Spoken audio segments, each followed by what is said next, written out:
Avant de parler de la fête du jour, c'est la Chandeleur aujourd'hui, je voudrais maintenant vous montrer un document, un véritable, vrai document que vous n'avez jamais vu, regardez-le, mais qui va bien.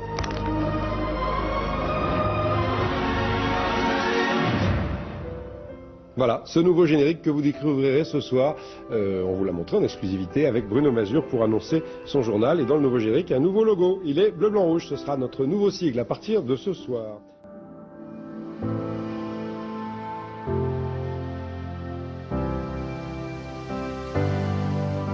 Édition spéciale, nous l'avons appris il y a moins d'une heure, Jacques Chirac est mort. L'ancien président de la République avait 86 ans, il allait en avoir 87, il est mort entouré par les siens, paisiblement, à Paris cette nuit, nous dit un communiqué de l'agence France-Presse publié donc vers midi.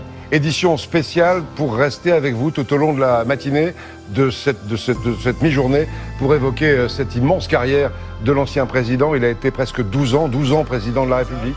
Après avoir raison, en vivant finalement la même chose qu'une grande majorité de Français, avec un événement pour moi hier, je vous raconte tout, ma première sortie sur Terre depuis 6 semaines, pour un rendez-vous important, et la surprise, dans une ville à côté de chez moi, un monde fou sur les trottoirs, des adultes, des enfants qui jouent, plein de monde, sans masque, sans contrôle.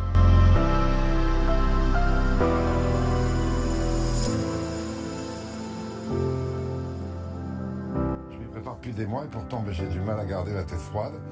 Alors comment le pourrais-je après tant d'émotions, de surprises et surtout après 33 ans avec vous, on a créé des liens très forts. Je voudrais vous dire que j'y ai mis toute ma passion pendant presque la moitié de ma vie, vous le savez, c'était un honneur de pouvoir traverser la petite, la grande histoire du monde grâce à vous, à votre fidélité et pour beaucoup, eh oui, celle de vos grands-parents et de vos parents. Ça a été une extraordinaire aventure d'impulser le travail de tant d'équipes pendant toutes ces années, pour vous écouter, faire entendre tous ceux qu'on n'entend pas ailleurs. Ça a été une révolution il y a 33 ans, ça a été ma ligne de conduite depuis 33 ans et j'en suis très fier, faire entendre et montrer toutes les richesses de nos régions, jusque dans les plus petits villages. On a traversé ensemble pas mal de tempêtes aussi. Merci à mes 3 patrons, je tiens à les citer. Patrick Lelay qui nous a quittés il y a quelques mois, Nonce Paolini, Gilles Pélisson, m'avoir laissé cette liberté, formidable liberté et indépendance sans lesquelles ce métier n'aurait aucun intérêt. Je voudrais saluer tous nos correspondants dans les régions qui ont si bien chanté. C'est l'âme du journal. Je suis très triste de les quitter aujourd'hui. Ils se sont tellement battus à mes côtés.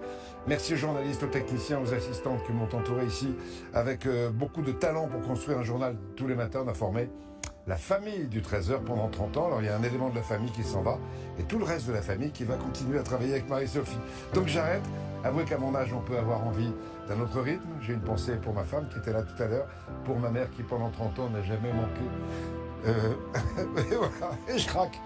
Elle n'a jamais manqué un journal, et on regarde sans le de là-haut. Mais je vous abandonne pas pour autant. Il y a une nouvelle chaîne sur Internet, la JBP TV, qui commence aujourd'hui. Je vous retrouverai aussi toutes les semaines sur LCI à partir du 9 janvier. C'est Jean-Pierre et vous, une émission qui vous donnera encore la parole. Voilà, j'arrête le cœur serré. Je suis confiant pour la suite. Marie-Sophie adore les régions. Je lui laisse les clés de la maison volontiers. C'est une maison qui est en très bon état, Marie-Sophie. Merci à tous. Dernier au revoir. Je vous souhaite un joyeux Noël, malgré les difficultés. Vivement la prochaine année. Je vous embrasse du fond du cœur. Merci. Je vous aime. Je vous dirai.